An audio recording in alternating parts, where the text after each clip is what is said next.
com a Arruda pode prejudicar? Consegue ter algum interlaçamento? Consegue ter alguma prejuízo em relação a isso? Sem dúvida. Existe uma coisa no futebol chamada falsa moralização, né? É aquela coisa, o futebol é um ambiente que as pessoas que conhecem futebol sabem que ocorrem muito mais coisas, né, do que aquilo que acontece no gramado. Do que a nossa vã imaginação poderia supor, né? Exatamente. E no caso de Brasília, é muito possível que ela venha sofrer por conta dessa atitude do governador. Então, Brasília, que teria uma condição excelente por ser a capital do Brasil, onde os chefes de Estado poderiam ficar hospedados e quase que em território, ou seja, o Obama, se viesse para abertura, se vier para abertura, né, no caso ele não será mais presidente dos Estados Unidos, mas o presidente dos Estados Unidos vindo para abertura, ele pode ficar em território americano, ou seja, na sede da embaixada norte-americana. Então você teria uma facilidade de logística, tudo isso muito boa. Mas essa questão política e também a questão de hotéis, que embora Brasília não tenha só um como Belo Horizonte, é um problema sério. Só na região da Berrini, você tem hospedagem mais do que suficiente para São Paulo poder sediar uma Copa do Mundo, né? Então, se for só próximo ao estádio do Morumbi, você já teria hospedagem. Eu imagino que na região da Berrini, aqui em São Paulo, deva ter mais hotéis, talvez, do que em Brasília. É bem possível, mais hotéis de qualidade. Tudo. Agora, você me perguntou da questão do Maracanã, Gilberto. Então, na minha opinião, o Maracanã pode sim ser um plano B. Por quê? Porque a FIFA não quer o Morumbi, e o Morumbi, se for reformado, vai sair muito caro. Vai sair algo em torno... Vai ser muito parecido com um estádio novo. E aí, uma questão que é bastante polêmica é a seguinte. Será que aí não valeria a pena, já que vai custar o mesmo que um estádio novo, construir um novo estádio na cidade? Será que São Paulo não comportaria um estádio do mesmo porte do Morumbi num local mais acessível, com mais facilidades e com uma coisa que vocês pregam muito no Urban View, que é a questão da melhoria urbana do espaço? Ou seja, tem uma ideia que outro dia eu ouvi que é muito boa, que seria você pegar o Ceasa. Ontem, durante as enchentes, vocês viram um monte de melancias boiando, tudo isso ali naquela região do Ceasa.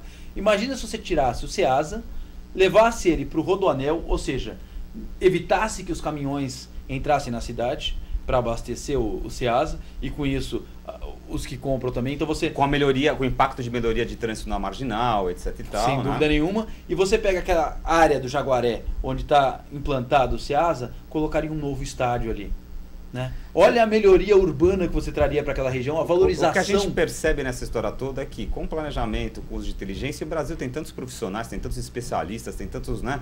Quer dizer, realmente é uma questão da burrice política, pelo que a gente vê, né? E a gente está aqui para terminar o nosso primeiro bloco, e antes de terminar o nosso primeiro bloco, eu queria que o Caetano entrasse aqui para falar do nosso chat, como é que tá, se tem alguma pergunta de vocês. Tem sim. Bom, eu queria agradecer a participação de vocês, internautas. Eu tenho aqui já umas 3 perguntas para o próximo bloco, separadas. Só dá para fazer uma, então eu vou escolher aqui a primeira, que foi a do Mena Barreto, nosso amigo de Mogi Mirim. Obrigado, Mena. A pergunta do Mena, ela tem a ver um pouco com essa ansiedade dos brasileiros, Rodrigo, de tentar enxergar por onde começar. Tem tanta coisa para fazer por conta desses eventos que a gente não sabe se existem vários pontos para serem iniciados de uma vez só, e a pergunta do Mena sintetiza isso. A pergunta é a seguinte: Rodrigo, na sua opinião, qual deve ser o ponto de partida para todo esse planejamento, para a Copa e pós-Copa, com o seu legado? Eu acho que o ponto de partida é você criar uma pessoa que gerencie isso tudo. O segundo ponto seria você fazer um levantamento de quais são as grandes necessidades de cada uma dessas áreas e aquilo que é possível fazer. E a terceira coisa é começar a executar. Então, eu acho que essas seriam as 3 coisas que estariam à frente aí das outras para que você pudesse obter esse legado. O presidente Lula costuma chamar a Dilma de gerentão, né? Gerentão do PAC. Precisa de um gerentão da Copa, é isso? Precisa de um gerentão da Copa, exatamente. Precisa de um gerentão da Copa. Legal, gente. Então agora nós vamos para o nosso intervalo. Voltamos já com bastante coisa aí para a gente ver.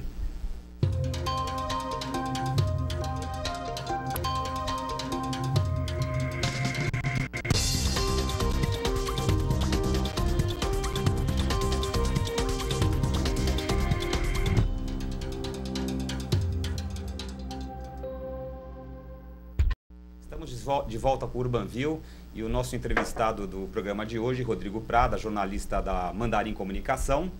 E a gente vai checar agora o nosso quadro Urban Flash, que hoje é um quadro bastante interessante, vocês vão gostar bastante, porque ele mostra um estudo que inclusive foi realizado com a coordenação, com a participação do Rodrigo Prada para o Sinaenco, e ele vai poder falar um pouquinho sobre esse estudo com a gente, tá? Esse estudo que foi encomendado pelo Sinaenco chama-se um estudo sobre o estado de manutenção e condições dos estádios brasileiros. Então foi um estudo que foi feito justamente para mapear qual a situação atual dos nossos estádios, tá? E mostrar quais seriam as providências necessárias para deixá-los em condições de recepcionar jogos, né? É um estudo que se insere na campanha permanente pela sustentabilidade do ambiente construído, e o título dele, a nossa próxima tela vai mostrar, é um título já que nos preocupa bastante. É assim: infraestrutura, prazo de validade vencido. Vocês estão vendo o carimbo aí na tela em cima de várias fotos dos estádios. Então, nós vamos chamar aqui o Rodrigo para dar comentário em off aqui sobre algumas imagens que a gente selecionou desse estudo que me pareceram bastante preocupantes. A primeira imagem que a gente tem aí, Rodrigo, dá uma comentadinha aí. Pois é, Gilberto, esse estudo, é importante colocar o seguinte: a questão da infraestrutura, nós criamos a questão do seguinte: ela tem prazo de validade, assim como os remédios, assim como as coisas, ela tem um tempo de vida útil, e essa vida útil dos estádios, ela está chegando no fim. Então nós fizemos em 2007 um levantamento de 27 estádios por todo o Brasil para mostrar qual que é a situação desses estádios. Então nós temos aí vocês estão mostrando alguns dos slides. Esse é um slide que mostra, nessa parte de baixo, a gente tem uma coisa que é muito frequente nos estádios, que é a questão de armas para evitar que o torcedor invada o campo. Então, essa imagem inferior do lado esquerdo é uma imagem que mostra uma tubulação de água para irrigação do campo, mas que, como isso poderia ser uma ponte para os torcedores atravessarem da arquibancada para invadir o campo, assim como aconteceu em Curitiba, o que aconteceu? Eles colocaram esses espinhos que parecem uma arma medieval, né, para evitar que isso acontecesse. Só que se alguém cai ali, é como se estivesse caindo num poço de piranha, sabe? Tá sendo jogado ao jacaré. Eu tô vendo aqui o gráfico de arquitetura com aspecto agressivo, 30% dos estádios tem esse problema. Exato. Desses 27 estádios que a gente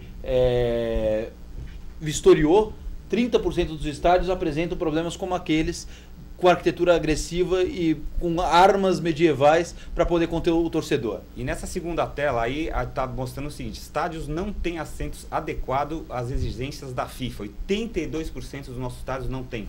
Não, exatamente. Ali em cima é um exemplo positivo, que são os assentos do Engenhão, mas na parte de baixo, por exemplo, é um bar que era o bar da Fonte Nova, né? Então no bar da Fonte Nova, a caixa do bar, por exemplo, era uma caixa de papelão, né?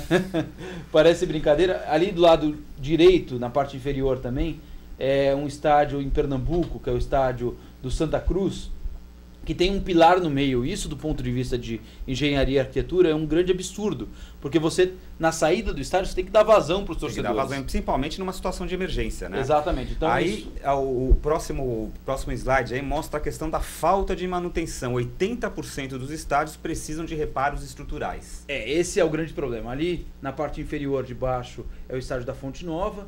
Na parte superior, da esquerda, é o estádio do Paraná, que é um estádio que a gente viu que era o estádio mais bem conservado dos 27 estádios. À direita dele tem uma viga do estádio do Curitiba, que é o Couto Pereira, onde teve aquele problema na final do Campeonato Brasileiro.